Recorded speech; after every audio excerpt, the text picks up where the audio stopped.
Hello, everyone. Welcome back to another episode of Backstage with Builders podcast. Today, with me, I have Evamarija, a project manager and go to market engineer who has designed and optimized outbound system for over 50 clients across SaaS, e commerce, legal, HR tech, and fintech.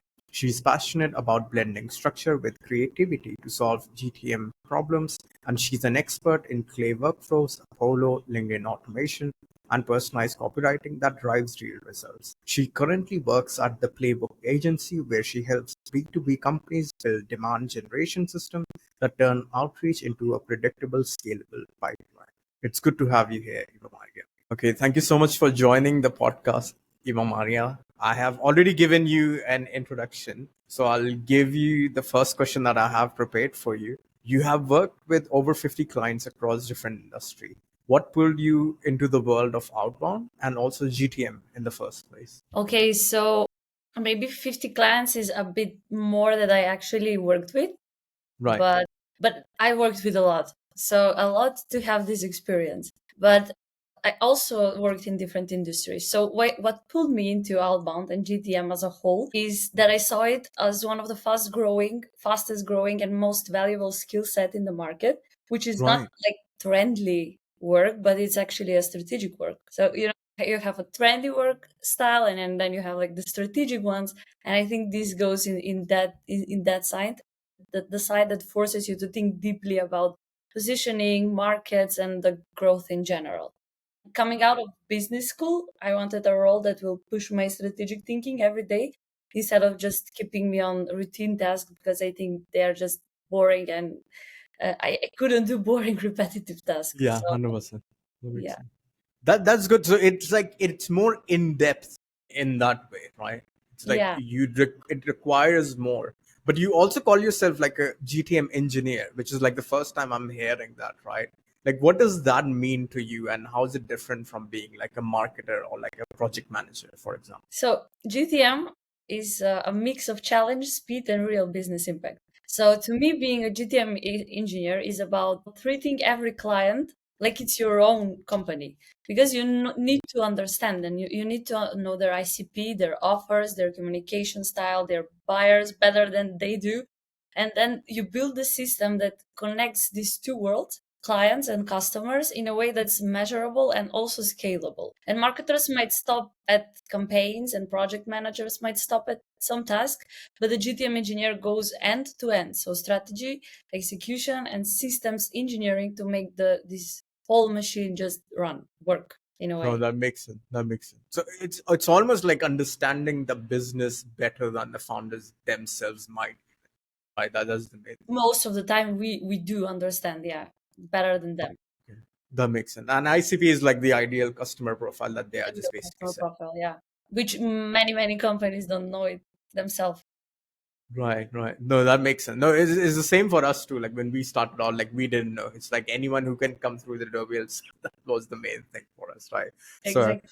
that makes sense. And but outbound, I feel like sometimes can have like a bad reputation, right? Like people can consider it like you are spamming or like sending emails or doing something like similar to that. Is this something in your experience people just misunderstand about? Well, in reality, besides that, most people just think is a spamming inboxes. When I say that, it's like, oh, you're spam. But in reality, good outbound is about the timing, the context, and the value that you propose. And it's simply what I say about outbound is just simply the process of connecting someone who has problem with someone who has the solution. And when that is done in a smart, respectful way, you have the results. Because spamming is it's not in this sales outreach field. It's not what we do. We just connect these two worlds, and we want to deliver the right message at the right time, and to this outbound to feel helpful and respectful. Right, that makes sense. Yeah, So it's understanding the context because spamming could mean like you are just relying on luck there quite a bit, right? And then in this exactly. case, it's like this person has a problem, we have a solution, and it's the bridge that we provide basically. That's why it's called like GTM engineering, and that's why this outbound goes into the GTM engineering, because before we do the outbound, we have to understand to who we are sending these messages and why. Right, that makes sense. But you have also like built outbound system for like different industry. You mentioned SaaS, legal, even fintech, right? Yeah. Fintech is the most interesting one for me. Is there any difference that you see in these industries when it comes to just outbound in general? Sure, they're all different. For example, in SaaS, the challenge is usually about skill and product education. You're selling the innovation, is about the adoption, is about the differentiation. So it's hard. It's kind of sometimes it's very hard with these SaaS businesses because they are saturated. There's a lot of them, but sometimes it's really easy because they're new and different. For example, in the legal sector, the credibility and the trust is everything. So the outbound should be like professional and more like low pressure. And as you mentioned, fintech is so in fintech compliance and risk mitigation actually dominate because messaging needs to be addressed with safety and with clear ROI. And these ICP and pain points in all these sectors like vary massively. They're so different. Then what is the hardest one in your opinion out of these three? Hardest in what way? Like just making like a outbound strategy or like outbound system for. The hardest? Yeah. I think software as a service are the hardest because I think they vary a lot. They sound like they are not that hard, but they are a lot like there are many competitors out there, so you really need to differentiate and you really need to find your perfect market to address to. So No, that that's makes why sense. in my No, that orientation. makes sense. Because there is already so much competition, then it takes more effort, it takes more work for you to like Exactly. even just get that out there, right? And the tools out there now are like just pumping out so many SaaS software like left and right, right? That Yeah, makes sense. exactly. That makes sense. That makes perfect sense. And then also like you have also like worked with founders, and a lot of founders I speak to, like they struggle with predictable systems, predictable pipelines. From your experience, what's the first thing they should even get right before even thinking about automation? So before automation, before you start automating processes, you need to understand your processes and how they go. Many just start with automation without knowing what they're doing, without knowing the steps. And also founders need to nail their ICP. If you don't know exactly who you're selling to, you just automate chaos. And that means understanding your ideal customer profile is understanding the decision makers, their pain points and their buying triggers. And once you lock that in, automation becomes like multiple times easier and it directs you in a way. So every system you build will collapse if you don't have the foundation. That's it. And how do people like figure that out? Because I feel like a lot of people do not, like you mentioned, like they don't understand the ICP, right? Is there any set of rules that you have, or like any set of criteria that you have that you go through to figure that ICP out? Well, this is an interesting question because we actually work on that. We're working for finding ways of how to find our customers a ideal customer profile.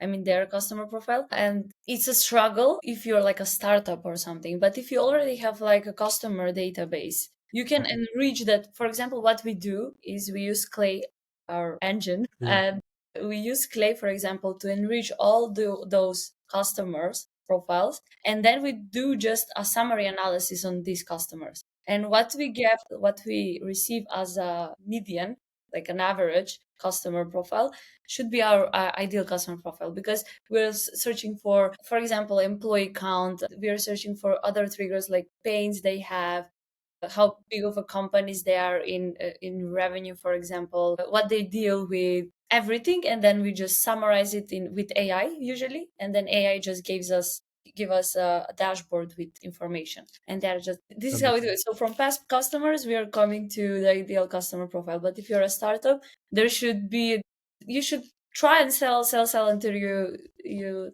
find your customer. That makes sense. So existing data just helps figure out what market like you can just basically sell to, Exactly. essentially, right? No, that makes perfect sense. Then changing gears a little bit, I know because I have worked with even marketing people, law also becomes like a big part of it. Data in general also becomes like a big part of it, right?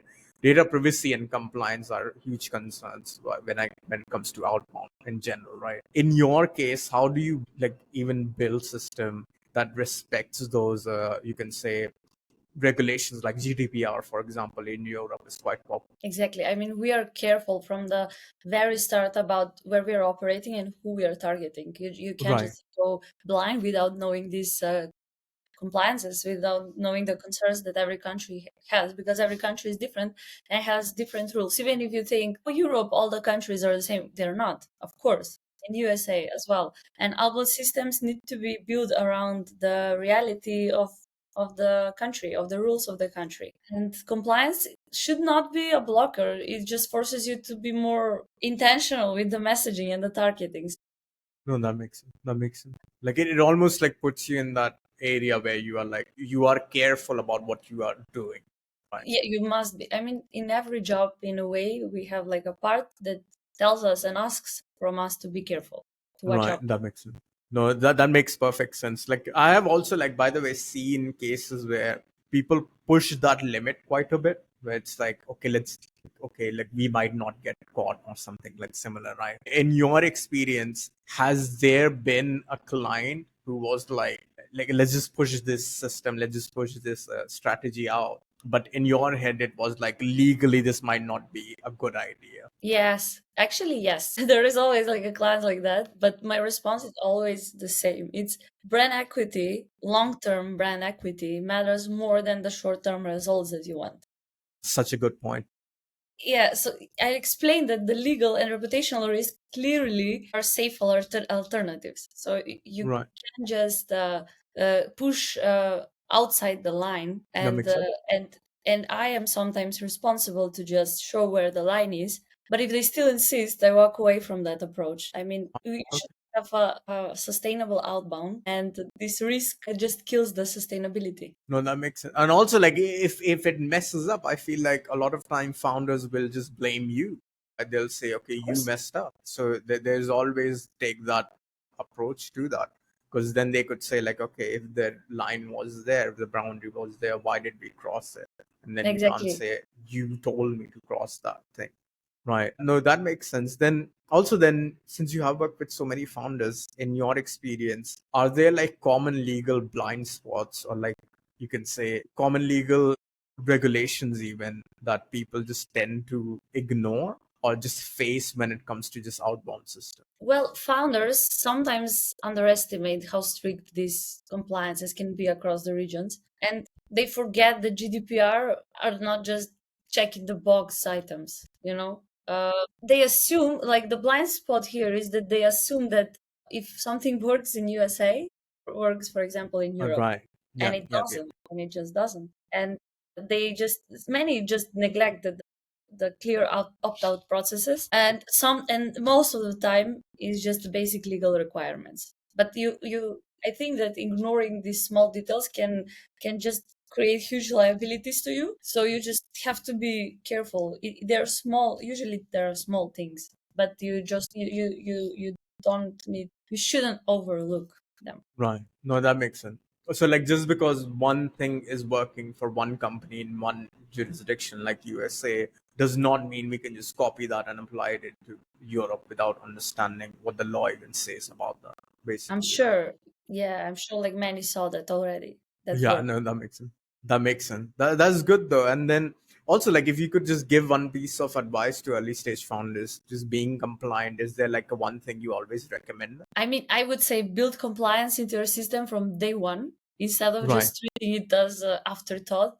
Because having clean data, like, it means that your workflows are transparent, and it's easier to scale after safety than scale and then fix everything, because it will Yeah. be just sloppy.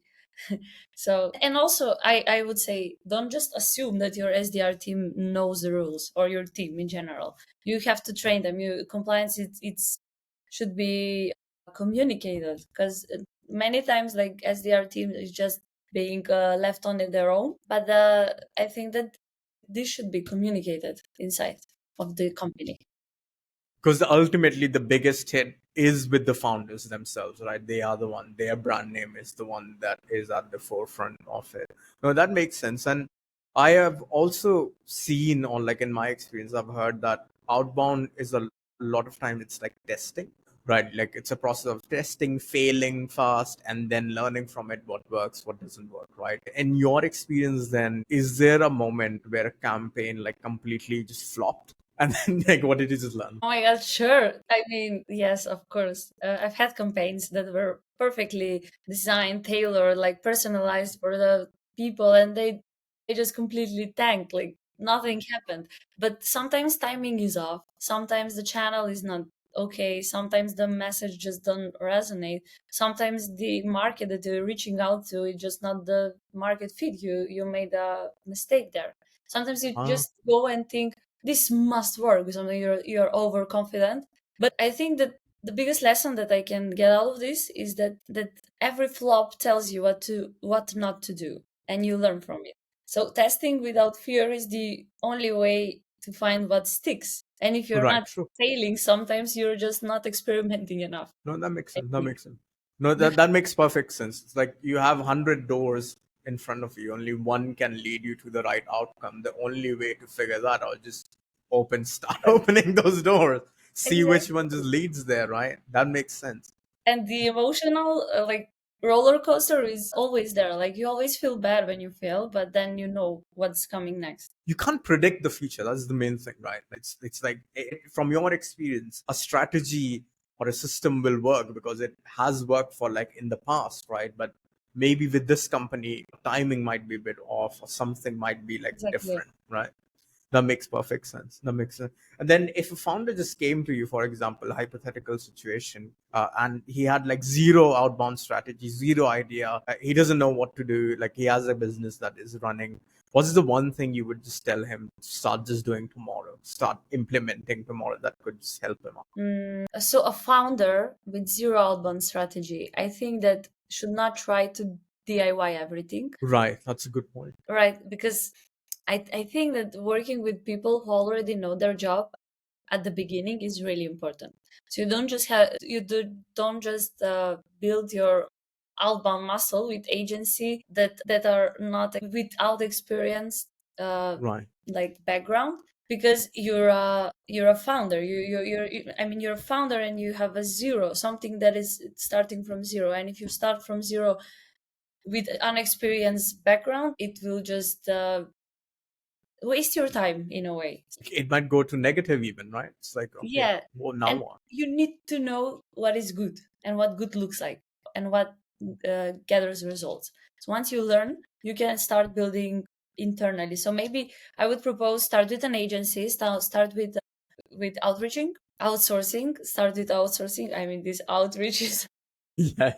outsourcing, and then you can understand how this works, and then you can build your own inside. Right, that makes sense. Because founders themselves can just mess it up, right? Because it's not like their outbound strategy will only have a neutral effect. It could also mean that people might have a bad experience with it, start even like flagging them or reporting them, and that could have like a negative experience on them. So just giving it, outsourcing it to like an agency that has experience is like a much better thing for them to do ultimately, right? That makes Completely perfect agree. sense. Yeah.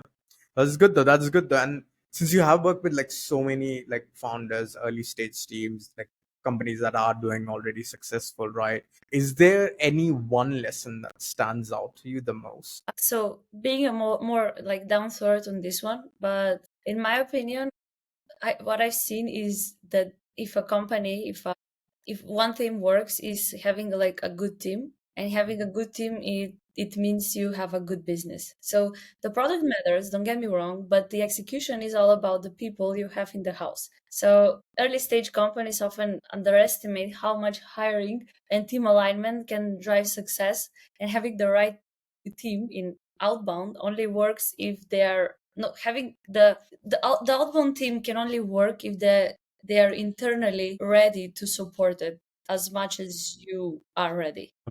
So they So need to be competent basically and have that communication skills going.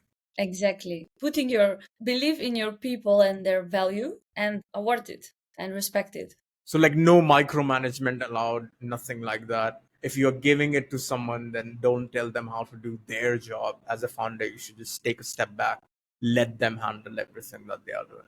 Right. That Yeah, makes let sense. them learn. Let them learn, yes, and support them, of course. Yeah.